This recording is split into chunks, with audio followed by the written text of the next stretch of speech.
우크라이나가 이번에는 드론을 활용해 러시아의 공군 기지를 타격했습니다. 해당 기지는 대당 약 340억 원에 달하는 투폴레프 95와 대당 약 920억 원으로 추정되는 투폴레프 160 전략 폭격기가 배치된 곳인데요.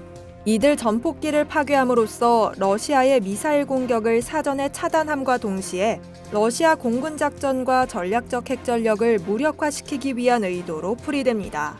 20일 미국 시사주간지 뉴스위크 등 외신에 따르면 러시아 당국은 러시아 전략폭격기 항공연대의 본거지인 엥겔스2 기지가 전날 밤새 드론 공격을 받았다고 밝혔습니다. 해당 기지는 러시아 남서부 사라토프주에 위치해 있는데요. 최소 4차례의 폭발이 발생했다고 전해집니다.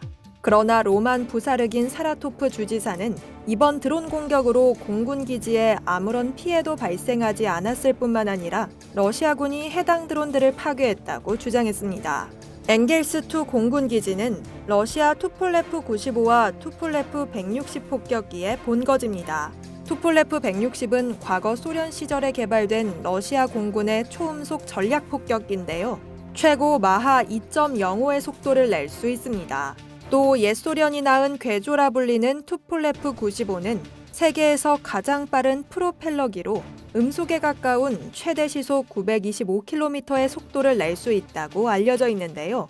이들 전폭기는 핵탄두를 탑재할 수 있어 러시아 공중 핵전력의 핵심으로 평가받고 있습니다. 러시아의 투폴레프 95와 투폴레프 160 폭격기는 2년이 넘는 전쟁 기간 동안 우크라이나에 반복적으로 미사일 공격을 가해왔는데요. 우크라이나는 러시아 전략 폭격기의 싹을 잘라버리기 위해 이전부터 꾸준히 엥겔스2 공군 기지를 표적으로 삼아왔습니다. 러시아는 2022년 12월 초 우크라이나의 드론 공격으로 러시아 서부 랴잔주 공군 기지와 사라토프주 공군 기지 등 두 곳의 군사 비행장에서 폭발 사고가 발생했다고 밝혔는데요. 당시 3명이 숨지고 투폴레프 95 2대가 손상된 것으로 알려졌죠. 투폴레프 95는 대당 2,600만 달러에 달하는 것으로 추정됩니다. 지난 2022년 12월 26일에도 러시아 국방부는 우크라이나 드론이 엥겔스2 공군 기지로 접근하던 중 저고도에서 격추되면서 파편이 추락해 군인 3명이 숨졌다고 밝혔습니다. 러시아 소식통은 올해 1월 중순에도 우크라이나 드론이 엥겔스 기지 상공에서 격추됐다고 암시한 바 있죠.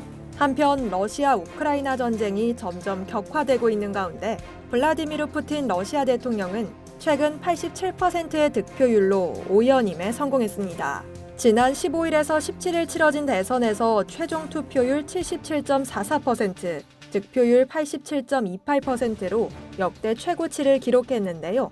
푸틴 대통령은 이를 우크라이나 전쟁 등에 대한 자국 내 지지를 확인한 것으로 보고 기존 정책을 더욱 강하게 밀어붙일 가능성이 클 것으로 분석되고 있습니다. 이상 월드 디펜스였습니다.